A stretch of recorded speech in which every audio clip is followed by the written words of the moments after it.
Vote Bihari का तो नौकरी बाहरी को क्यों? सरकार को हम चुनेंगे तो बिहार की सरकार बाहरी को क्यों चुनेगी नौकरी के लिए? अनुकंपा पे तो मंत्री बन जाते नीतीश जी की कृपा से। अपने आए ना विधानसभा चुनाव निर्दलीय का पता चल जाएगा क्या फायदा क्या नुकसान होता है। जो बीपीएससी बच्चों का आंसू पूछा उसके बाद बीपीएससी बच्चा खड़ा है।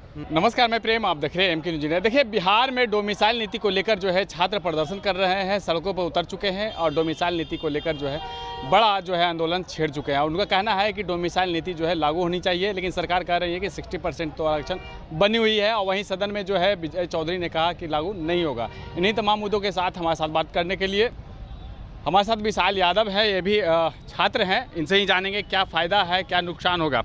डोमिसाइल नीति बिहार में लागू होना चाहिए या नहीं होना? देखिए, बिल्कुल डोमिसाइल नीति, जब वोट बिहारी का तो नौकरी बाहरी को क्यों? वोट हम देंगे, सरकार हमारी होगी, सरकार को हम चुनेंगे तो बिहार की सरकार बाहरी को क्यों चुनेगी नौकरी के लिए? वोट बिहार की जनता का, बिहार के छात्र का, बिहार के अवाम का, तो नौकरी भी बिहार के अवाम का होना चाहिए, कोई बाहरी को नहीं। हम डोमिसाइल के समर्थन में हैं और डोमिसाइल लागू होनी चाहिए। और जो लोग आज ना कर रहे हैं, लोग जाति जनगणना के लिए भी किए थे, लेकिन ये सरकार को डोमिसाइल लागू करना ही पड़ेगा। ये छात्र की मांग है, बिहार की मांग है, और बिहार के मांग क्या है, कोई भी सरकार आज ज़्यादा टिक नहीं सकती, झुकना ही पड़ेगा। सरकार कह रही है कि 60% तो है ना। अरे तो 68% वोट हमसे लीजिए ना भैया। जाइए यूपी वाले से वोट लेकर आइए, जाइए महाराष्ट्र वाले से वोट लेकर आइए। वोट लीजिएगा बिहार के गांव के बच्चों से, वोट लीजिएगा बिहार के लोगों से, और नौकरी कोई और लेगा? वोट हमारा तो बाहरी व्यक्ति नौकरी नहीं करेगा। वोट हमारा, हम ही नौकरी में जाएंगे। सरकार हमारी, हमें अधिकार चाहिए, दूसरे का भैया।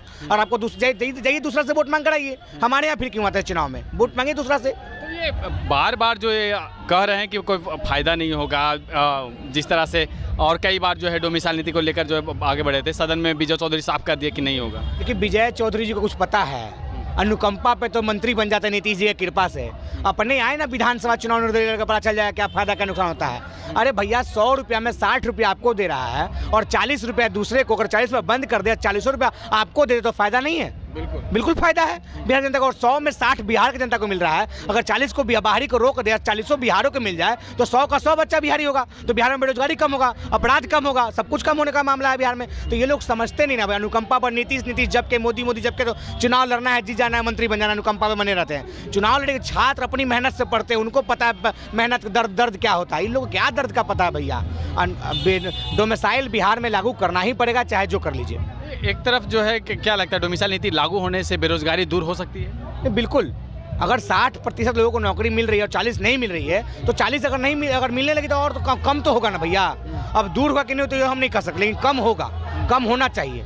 बेरोजगारी समाज के लिए अभिश्राप है। बेरोजगारी के कारण ही कई लोग आज अपराध की ओर जा रहे हैं, कई लोग नशा की ओर जा रहे हैं। बेरोजगारी के कारण ही सबके हाथ में रोजगार होगा तो कोई काहे अपराध करेगा, कोई काहे नशा करेगा। इसलिए सबसे अच्छा उपाय रोजगार देना है। रोजगार दीजिए, समाज में अपराध कम हो जाएगा, समाज में नशा कम हो जाएगा। डोमिसाइल नीति हो या पेपर लीक हो, ये तमाम जो मुद्दे हैं, वो कहा जा रहा है विरोधी दल के पास कुछ बचा नहीं है, तो छात्रों को जो है उकसा रहे हैं। विरोधी दल तो विरोधी दल है। क्या बिहार में पेपर लीक कैपिटल नहीं बन चुका है? हर एग्जाम का पेपर लीक होता है और बिहार का एग्जाम 5-6 चरण में गुजरता है। पहले उस एग्जाम का नोटिफिकेशन होगा, फिर एग्जाम होगा, फिर पेपर लीक होगा, फिर हाईकोर्ट जाएगा, फिर बच्चे धरना पर बैठेंगे, फिर बच्चे को लाठी से पीटा जाएगा, फिर हाईकोर्ट में जाएगा मामला, फिर न्याय खत्म कर देगा और बच्चे भीख मांगते रह जाएंगे। एक भी मामला बताइए। अभी देखिए बीपीएससी वाला में राहुल जी गए, तेजस्वी जी गए, लेकिन नीतीश कुमार जी नहीं गए। राहुल जी दिल्ली से जाके मिल गए, लेकिन बगल में मुख्यमंत्री आवास से नीतीश कुमार जी नहीं गए, प्रधानमंत्री जी नहीं। अब चुनाव आया तो मोदी जी भी आ रहे हैं, नीतीश जी भी आ रहे हैं। तो चुनाव में उन लोग के भरोसे नहीं बैठना भैया। जो बीपीएससी बच्चों का आंसू पूछा उसके बाद बीपीएससी बच्चा खड़ा है। इससे क्या लगता है नुकसान होगा इस बार? सरकार बदलने जा रही है, एकदम क्लियर। जो छात्रों के हित के लिए सोच सकती है, जब सरकार ही कह रहा है कि हम 60% देंगे, 40% बाहर के लोगों ने जाइए बाहर से वोट मांगिए। बिहार का लोग आपको वोट नहीं देने जा रहा है, एकदम क्लियर हो चुका है। बिहार में परिवर्तन होने जा रही है इस बार। बेरोजगारी का जो है इसका जिम्मेदार कौन है? सरकार। और इसी सरकार के पूर्व उप मुख्यमंत्री स्वर्गीय आदरणीय सुशील मोदी जी का कहना था कि बिहार के लोग बाहर ही जाके कमाने में अच्छा लगता है। अपना नाकामी नहीं बता रहे कि हम रोजगार नहीं दे पा रहे हैं, कह रहे कि बिहार के लोग को बाहर ही कमाने में अच्छा लगता है। अपना नाकामी बताइए भैया कि अगर बिहार में फैक्ट्री होता, इंडस्ट्रीज होता, यही बिहार के मुख्यमंत्री कहते कि बिहार समुद्र के किनारे इसलिए फैक्ट्री में, तो भाई पंजाब भी तो समुद्र के किनारे नहीं, कैसे फैक्ट्री बैठ गया? लुधियाना भी तो समुद्र के किनारे नहीं, कैसे फैक्ट्री बैठ गया? काम करने की नीयत होनी चाहिए। इनका नियतें नहीं है काम करने का। काम करने का नियत होगा तो जरूर बिहार में फैक्ट्री और उद्योग कारखाने लगेंगे। कांग्रेस के कार्यकाल में कैसे चीनी मिल हुआ करता था, कैसे पेपर मिल हुआ करता था, कैसे जूट मिल हुआ करता था, क्या सब बंद पड़ गया? नीतीश कुमार जी क्या किए खोलने के लिए?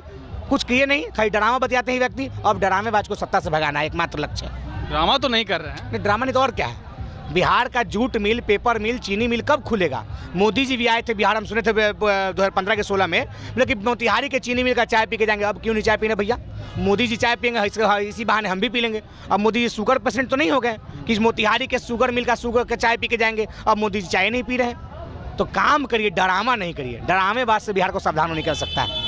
ये शिक्षा परिवर्तन होगा बिहार में जब तक ये लोग रहेंगे शिक्षा परिवर्तन नहीं होने वाला है, क्योंकि बिहार में 5000 ऐसा स्कूल इस पर अपना 4 दीवारी नहीं है। जिस स्कूल के पास अपना 4 दीवारी नहीं है वो क्या शिक्षा देगा भैया?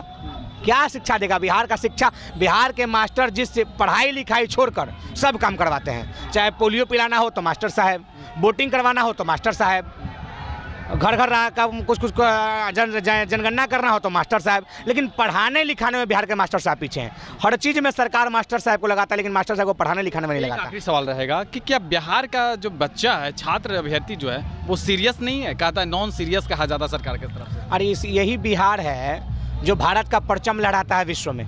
यही बिहार है। बिहार IAS और IPS का फैक्ट्री कहा जाता है। अरे अब अच्छा पढ़ाई तो दीजिए, अच्छा एजुकेशन तो दीजिए। बिहार का बच्चा भारत के 2800 जिला का टक्कर लेगा। विश्व में बिहार भारत का परिचय लहराएगा। तो ये लोग मौका ही कहाँ दे रहे? बताइए ना भैया। नीतीश कुमार जी कितने विश्वविद्यालय खोले अपने कार्यकाल में? एक भी नहीं। एक भी विश्वविद्यालय पटना में क्यों नहीं खुला भैया? बिहार में क्यों नहीं खुला भैया? जिस विश्वविद्यालय से नीतीश कुमार जी हैं, पटना यूनिवर्सिटी को सेंट्रल विश्वविद्यालय का दर्जा क्यों नहीं मिला भैया? आज केंद्र में सरकार है, JP नड्डा जी भी इसी विश्वविद्यालय के थे। JP नड्डा जी आज केंद्र शासित जो केंद्र में सरकार है उसके पार्टी के राष्ट्रीय अध्यक्ष है। फिर भी ये लोग बच्चों को पढ़ने ही नहीं देना चाहते हैं। तो अब इस बार पढ़ाई लिखाई वाली सरकार को चुनने की आवश्यकता है। धन्यवाद। तो आप ने देखा कि किस तरह से विशाल यादव ने साफ कह दिया है कि सत्ता परिवर्तन होगा और छात्र का जो है, जिस तरह से लोगों का जो गुस्सा है और छात्र में जो गुस्सा बना हुआ है, डोमिसाइल नीति तो लागू करनी ही चाहिए और होगा ही। लेकिन अगर इस बार नहीं हुई तो सत्ता परिवर्तन तय है। अब देखना होगा 2025 के चुनाव में किस तरह से जो है सत्ता परिवर्तन होता है या वही सरकार फिर से आते हैं। फिलहाल इसके प्रवृत्ति देखने को मिलते हैं। धन्यवाद।